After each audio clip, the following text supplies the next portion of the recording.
Why Liberals Can't Shame Progressives into Voting for Biden by Matthew J. DeLazel.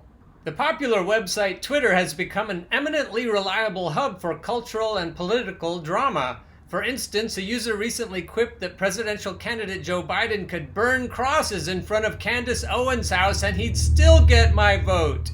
Though unnecessarily shocking, this statement wasn't far off from comparable mainstream remarks. In a controversial article in The Nation, journalist Katha Pollitt declared, "I would vote for Joe Biden if he boiled babies and ate them."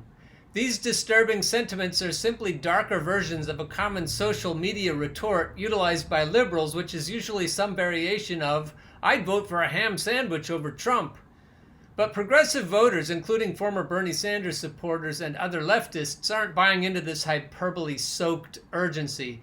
In addition to Biden's recent "you ain't black" gaffe, the former vice president has apparently put a fair amount of effort into making his platform and ideological tendencies indistinguishable from those of so-called Cheeto Mussolini. For instance, Biden has recently bullied average American workers and voters, clarified his opposition to Medicare for All, expressed support for keeping Israel's American embassy in Jerusalem, and even released a racist, nationalistic, anti-China campaign ad. It's almost as if he's attempting to out-Trump Trump. Ben Norton tweet. Once again, there are no significant political differences between Donald Trump and Joe Biden. Both are right-wing war criminals and racists who support Israeli apartheid and spit on international law. The mainstream political narrative is that voters must choose between Biden and Trump. Now that the Democratic establishment has seemingly deterred a progressive insurgency within its party, liberals and conventional Democrats are insisting that progressives overlook Biden's indefensible record and cringeworthy personal behavior due to the unprecedented danger of Donald Trump. They insist that we must band together and vote blue no matter who in order to defeat this unparalleled threat. Liberals have been using virtually the same line for decades. The current Republican in power, whoever it might be, is uniquely evil. We need to put our differences aside and vote for someone who is slightly, marginally, nominally, somehow less evil in order to defeat him. The first problem with this line of reasoning is that many progressive voters don't agree with the assumption that Biden is less evil than Trump. Biden has certainly been complicit in killing and deporting more people, for instance. Secondly, this approach also ignores the fact that this strategy might not even work, as it failed to in 2000, 2004, and 2016. Thirdly, when voter shaming in favor of lesser evilism does work, it has the broad effect of conceding to corporate interests and pushing the political spectrum further to the right, severely damaging working families in the process. And that, my friends, is how privilege actually works. This lesser evilism is a ubiquitous notion that is proliferated by prominent institutions. We're all aware of the role Fox News has played as an unofficial mouthpiece of the Republican Party, but on the Democratic side, MSNBC is just as corrosive. In recent years, MSNBC has impaired the critical thinking skills of liberals by espousing and promoting McCarthyite conspiracy theories instead of articulating what substantial opposition to Trump might look like. The obvious reason for this behavior is that top members of the Democratic Party, especially Biden, are also guilty of Trump's worst offenses. But these monstrosities are consistently whitewashed or downplayed because looking in the mirror is evidently much more terrifying than a quixotic narrative involving Russian bogeymen. Liberal elites are using their seemingly endless resources to gaslight progressives by using their standards to attempt to shame us into voting for a candidate and a party that we're morally opposed to. We don't share their standards or even their worldview. They are clinging to the false dichotomy of red versus blue, the notion that the entire political spectrum starts and ends within the confines of our inherently corrupt two-party system. Furthermore, they believe Republicans represent the right and Democrats represent the left, a pathetic and infantile supposition.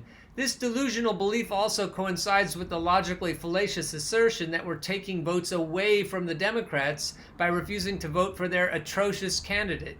In short, 2020 may end up being another failure for the liberal voter shaming strategy. Progressives made it clear from the beginning that Bernie Sanders, a rare departure from neoliberalism, needed to be the nominee if the Democratic Party wanted our votes. And let's come right out and say it. The Democratic Party is absolutely a far-right party. If you don't believe me, check out the latest episode of this show. To break this down even further, we must observe the fact that Joe Biden is not even remotely progressive. For his tireless promotion of the invasion of Iraq and his complicity in Obama's violent foreign policy, Biden has the blood of a good, let's be conservative and round down, 1 million people on his hands, whereas Trump is nowhere near this figure. However, Trump has played a significant role in reviewing the white nationalist movement, inspiring unconscionable acts of domestic terrorism, including the largest pogrom in American history. While not a white nationalist per se, Biden is definitely an old-school racist who supported segregation and said he didn't want his kids growing up in a racial jungle. He eulogized notorious racist Strom Thurmond and wrote the 1994 crime bill that resulted in the disproportionate mass incarceration of Black Americans. Biden and Trump both have been accused of sexual assault, and they both lie constantly. Comparisons between Trump and Biden could go on for pages, but in the end it must be admitted that it is simply impossible to quantify which candidate is better or worse. It is the tribalistic nature of partisan politics that inevitably determines this conclusion for most American voters. One thing's for sure, if you want things to get better, you can't vote for Trump or Biden. Voting for things to get better has not been an option for the last 40 years at least. As things stand now, you're not going to get things better by voting. Furthermore, beyond the respective records of these specific politicians, progressives view the two major political parties as being in broad agreement on many policies that are detrimental to the material interests of the poor and working class, both domestically and internationally. Over the last half-century or so, a bipartisan consensus has emerged on issues like endless war, covert meddling in the affairs of sovereign countries, including coups, illegal economic sanctions, domestic surveillance, prosecution of whistleblowers, corporate bailouts, cutting social programs, and austerity more broadly. This bipartisan neoliberalism is the historical process that led to the rise of Trump. As I recently explained, though many liberal pundits decry him as an uncharted divergence from normalcy, Trump is simply the hideous, unmasked expression of neoliberalism, a ghastly gremlin our decaying society has vomited up after 4 decades of germination. In short, neoliberalism created Trump. Year after year, we witnessed the dismantling of labor unions, the passing of job-killing trade deals, the gutting of social services, and the continued stagnation of wages.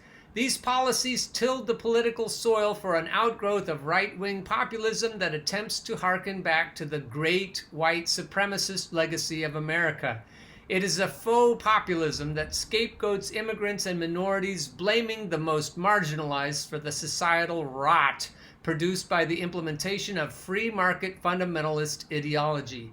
Trumpism as a specific historical phenomenon is certainly new, but in terms of the systemic nature of this barbarism, Trump is not an aberration, he is an inevitable extension of the existing system.